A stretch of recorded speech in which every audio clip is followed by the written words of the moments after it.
Ananya's Nana Nani Homes, Coimbatore. இது எங்களோட paradise. MCR Pure Cotton Club, formals and casual shirts. Karthipuram, South India's biggest 200 acres township in Coimbatore. Premium commercial and residential plots. கன்னியாகுமரியோட Congress பாராளுமன்ற உறுப்பினரான திரு விஜய் வசந்த் அவர்கள் அவரோட எக்ஸ்பிளேனர் பக்கத்தில் ஒரு பதிவு ஒன்று ஷேர் பண்ணியிருந்திருக்காரு.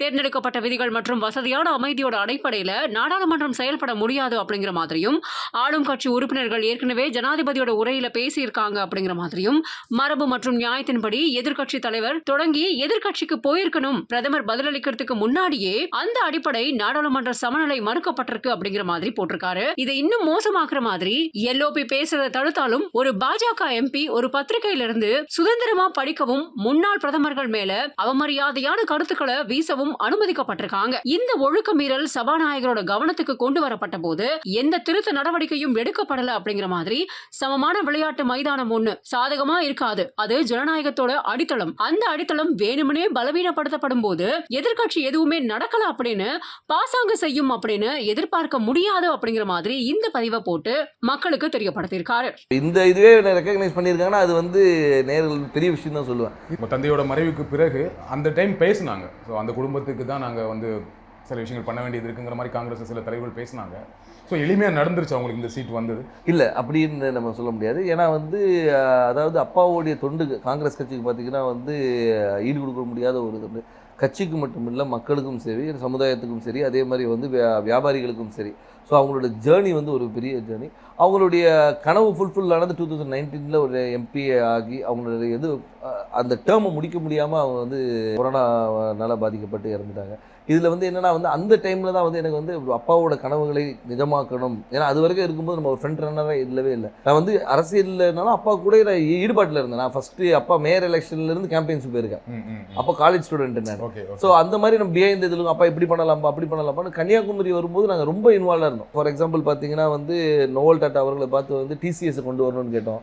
அதே மாதிரி ஒரு ஜப்பான் நிறுவனத்தோட வந்து கடல் சீற்றத்தை எப்படி பண்ணலாம்னு பேசினோம். அப்பா வந்து முயற்சி எடுத்து ஏர்போர்ட்டே வர ஃபீஸிபிலிட்டி இல்லைன்னு சொல்லும்போது ஒரு எக்ஸ்பர்ட்ஸை கூட்டு வந்து அவங்கள டெல்லி கூட்டு போய் வாங்கி இஸ் ஃபீஸிபிள்னு சொல்லி ஃபஸ்ட் ஃபேஸ் பண்ணி செகண்ட் ஃபேஸும் ஓகே.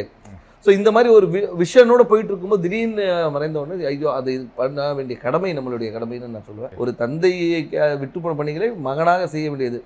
அது குடும்ப ரீதியாகவும் சரி, வசந்தன் கோவாக இருந்தாலும் சரி, சமூக பணியாக இருந்தாலும் சரி, வந்து இது நாங்கள் செய்ய வேண்டிய கடமைன்றது எடுத்து உங்களுக்கு அந்த கடமையை அதை நம்ம பண்ணணுங்கிற ஒரு ஆசையும் கடமையும் இருக்குது. பட் கட்சிக்குள்ளே அதை முழுமையாக ஒத்துக்கிட்டாங்களா? கட்சிக்குள்ளே வந்து முழுமையாக ஒத்துக்கிட்டாங்கன்னா நான் வந்து மறைந்த பின்பு நான் உள்ளே வரல. அதுக்கு முன்னாடி பார்த்து ஏஐசிசி மெம்பராக இருந்திருக்கேன், ஆர்ப்பாட்டங்களில் கலந்துருக்கிறேன், நிகழ்ச்சிகளில் கலந்துருக்கேன். ஏன்னா அப்பா ஃப்ரண்ட் ஹேண்ட் இருந்தாலும் நம்ம தெரியல.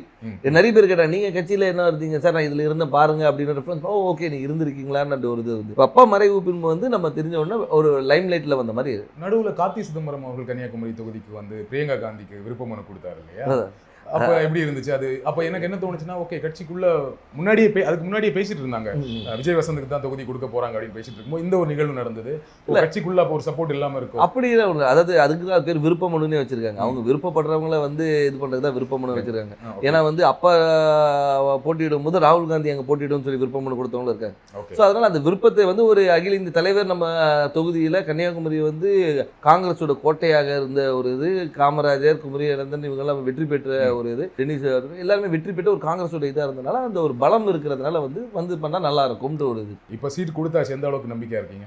ரொம்ப நம்பிக்கையாக இருக்குது. மக்கள் என்ன ரெஸ்பான்ஸ் சொல்கிறாங்க? மக்கள் ரெஸ்பான்ஸ் ரொம்ப நல்லா இருக்குது, ரொம்ப நல்லா இருக்குது. அதே மாதிரி என்னென்னா வந்து ஆதரவும், அதாவது வந்து முதற்கண் வந்து கட்சியோடைய ஸ்ட்ரென்த்தும் எங்களுடைய கூட்டணியோடைய பலமும், அதுபோல் அப்பா விட்டு சென்ற பணிகளும், அதுபோல் ராகுல் காந்தி அவர்களுடைய வருகை, அது வந்து அந்த கரெக்டாக அந்த மார்ச் 1 வந்தது வந்து ஒரு பெரிய எழுச்சியை கொடுத்தது.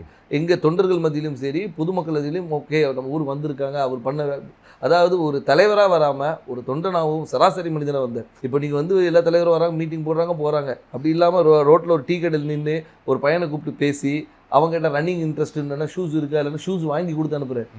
ஸோ இந்த மாதிரி ஒரு இதுக்கு பர்சனல் கனெக்ட், திடீர்னு போய்ட்டு ஸ்கூலில் போய் தண்டனை எடுக்கிறாரு, இன்ட்ராக்ட் பண்ணுற ஸ்டூடெண்ட்ஸோட.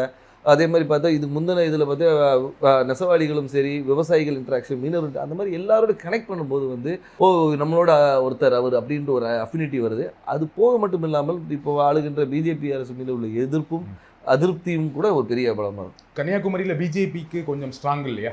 பொன்னார் அவர்கள் ரொம்ப ஸ்ட்ராங்கான கேண்டிடேட் தான் இல்லையா? அதை மறக்க முடியாது. கண்டிப்பாக அதை நம்ம மறுக்க முடியாது. நம்ம வந்து அதாவது பிஜேபி தரப்பில் திரு பொன் ராதாகிருஷ்ணன் அவர்கள் வந்து ஒரு 2 முறை எம்பியாக இருந்தவர் தான், ஒரு பெரிய வேட்பாளர். ஆனாலும் எங்களுடைய கூட்டணி, அதாவது எங்கள் திமுக சார்ந்த கூட்டணி வந்து மிக பலமான கூட்டணி சொல்லலாம். அது வந்து திமுக மட்டும் இல்லாமல் எங்களை சார்ந்து இருந்த மதிமுக, அதுக்கு ஒரு விடுதலை சிறுத்தைகள், அதுக்கு ஒரு முஸ்லீம் லீக், அதுக்கப்புறம் மனிதநேய மக்கள் கட்சி, இது எல்லாமே பார்த்திங்கன்னா வந்து எங்களுடைய ஒவ்வொரு பேஸையும் கவர் பண்ணுது.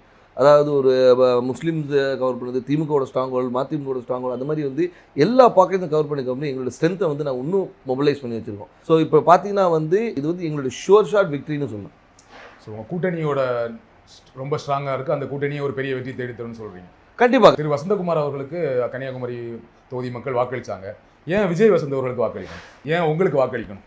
அதான் வசந்தகுமார் அவர்களுக்கு வாக்களித்தனால விஜய் வசந்துக்கு வாக்களிக்கணும்னு நான் சொல்ல வரல. ஆனால் ஒரு காங்கிரஸ் வேட்பாளராகவும் அதே மட்டுமல்ல வசந்தகுமார் அவர்கள் வந்து இந்த மக்களுக்கும் கன்னியாகுமரி மக்களுக்கும் பல துண்டுகளை செஞ்சுருக்காங்க. அது விட்டு போன பணிகளை வந்து அவர் மகன் செய்வார் என்ற ஒரு நம்பிக்கை அவங்களுக்கு இருக்குது. அது மட்டும் இல்லாமல் வந்து நான் வந்து ஒரு வாரிசாக வந்து நேராக போயிட்டு வந்து நான் நேராக டெல்லியில் இங்கேயும் போய் வரல.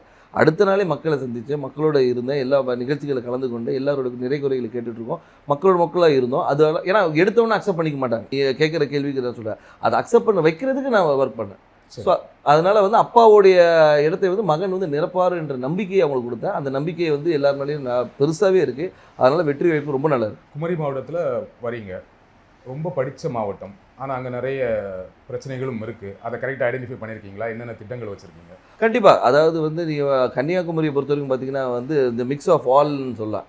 அதாவது கடல் இருக்குது, மலை இருக்குது, எல்லாமே இருக்குது. அதனால் வந்து மக்களுடைய தேவைகளும் அவங்களுடைய இதுவும் நிறைய வேறுபாடுகள் இருக்குது. ஒரு பாக்கெட்டையும் நாங்கள் அனலைஸ் பண்ணி வச்சுருக்கோம். அதாவது இந்த மக்களுக்கு இது தேவை, இவங்களுக்கு இது தேவையில்லைன்ற அளவுக்கு அனலைஸ் பண்ணி வச்சுருக்கோம். மக்களுக்கு விரோதமான எந்த ஒரு சட்டத்தையும் கொண்டு வரக்கூடாது என்ற ஒரு முடிவும், மக்களுக்கு எப்போவுமே நன்மை கொடுக்கணுன்ற ஒரு சட்டத்தை கொண்டு வரணும்.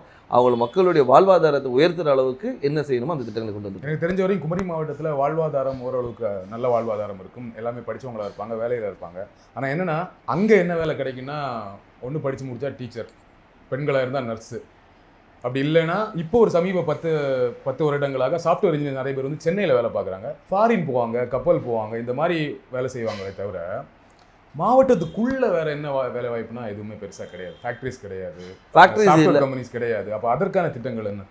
அதற்கான திட்டங்கள் நிறைய கொண்டு வர திட்டங்கள் நிறைய இருக்குது. ஏன்னு சொல்லிங்கன்னா வந்து நீங்கள் சொல்கிற ரிக்குவயர்மெண்ட்ஸ் மட்டும் பார்த்தீங்கன்னா வக்கீல்களும் நிறைய இருக்காங்க, டாக்டர்ஸ் நிறைய இருக்கிறாங்க. நீங்கள் சொன்ன அது நர்ஸ் டாக்டர்ஸ். அது மட்டும் இல்லாமல் வந்து லிட்ரஸி ரேட் அதிகம் இருக்கிறதுனால வந்து இவங்க பல இடங்களில் ஸ்ப்ரெட் பண்ணியிருக்கிறாங்க. ஸோ அது மாதிரி தொழிற்சாலைகளை கொண்டு வரது வந்து ஒரு சில பாக்கெட்டில் கொண்டு வரலாம். நீங்கள் பார்த்தீங்கன்னா நீங்கள் தொழிற்சாலைகள் வந்து ஒரு இடத்துல கூட, அதே மாதிரி கடற்புற கதை வந்து டெவலப் பண்ணுறது என்னென்ன கொண்டு வரணும். ஸோ தொழிற்சாலையை கொண்டு வருது. அதனால் வந்து ஒவ்வொரு ஊர் இப்போ பார்த்தீங்கன்னா ரப்பர் ஃபேக்ட்ரி இருக்காங்க, ரப்பர் ஃபேக்ட்ரியை வந்து நம்ம டெவலப் பண்ணலாம். ஸோ வந்து அது மாதிரி தொழிற்சாலை நிறைய இருக்குது. அதே மாதிரி வேலைவாய்ப்பு திட்டங்களும் நிறைய கொண்டு வரலாம். நம்ம என்னென்னா நம்ம மக்கள் என்னென்னா இங்கே இருக்கிற மக்கள் எல்லாமே பாதி பேர் வெளியே தான் இருக்கிறாங்க. இப்போ இந்த கொரோனால தான் நமக்கு தெரிஞ்சு பாதி பேர் ஊரில் இருக்கும். இவ்வளோ பேர் வந்து நம்ம ஊரை சார்ந்தவங்க இந்த தமிழ்நாடு முழுக்க இருக்காங்க தெரியும். அனன்யாஸ் நானானி ஹோம்ஸ் கோயம்புத்தூர், இது எங்களோட பாரடைஸ்.